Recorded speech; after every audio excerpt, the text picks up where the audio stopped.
But did you know some of the foods that you might be feeding your kids are banned in other countries because of certain ingredients? So how are they allowed in the U.S.? I talked to an expert to find out if families should maybe be concerned about these very common foods.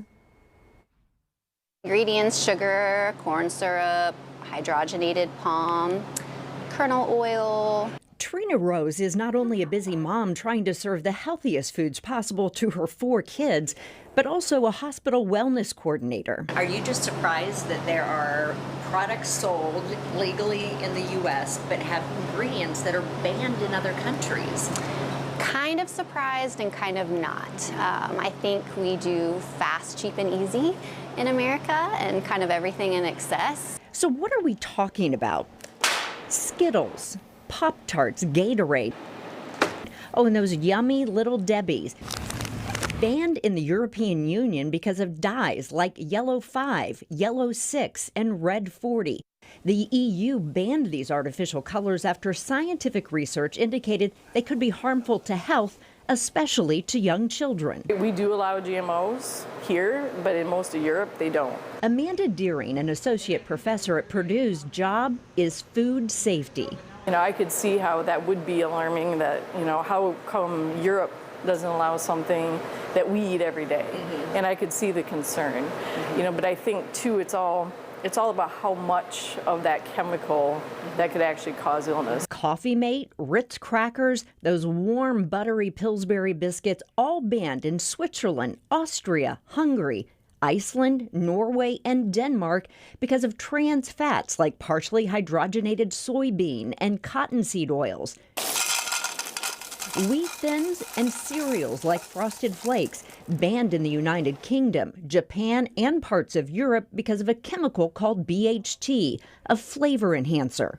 The foods we eat are tested in laboratories like this one on the Purdue campus every day. But simply put, Associate Professor Deering says the FDA and their food guidelines are some of the strictest in the world. Red 40, Yellow 5, FDA, they review these things all the time. So if there's new data that comes out that says, oh, you know, we can show that this dye is actually more dangerous than what we thought, they're going to review that and then put those restrictions on. And as for Trina, the simple rule she follows for her kids: We would talk farm or factory, like did it come from a farm or a factory? And if it came from a factory, it probably wasn't very healthy for us. And we talk about closest to the source, so try to eat foods in their most natural state.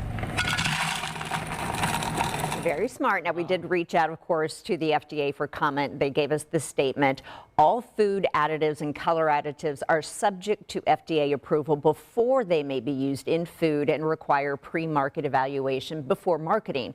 Federal regulations require evidence that each substance is safe at its intended level to use before it may be added to food. So, you know, we talked to several people that said we hands down have the safest food supply in the United States. But again, I mean, this Little Debbie has, Could I borrow those? You may absolutely have. This is the one that got me. The red dye, coffee creamer. I was like, oh no, because I mean, I would drink Flavor a gallon of that a enhancers. month there. But You know, so for whatever it's worth, you know, just be mindful. You're going to have to eat a lot of this in a long period of time before, if anything, might happen. Excellent to you. piece, Just though. look at look at ingredients and be more mindful. I liked when she was like farm or factory. I'm like, we could all use that's that.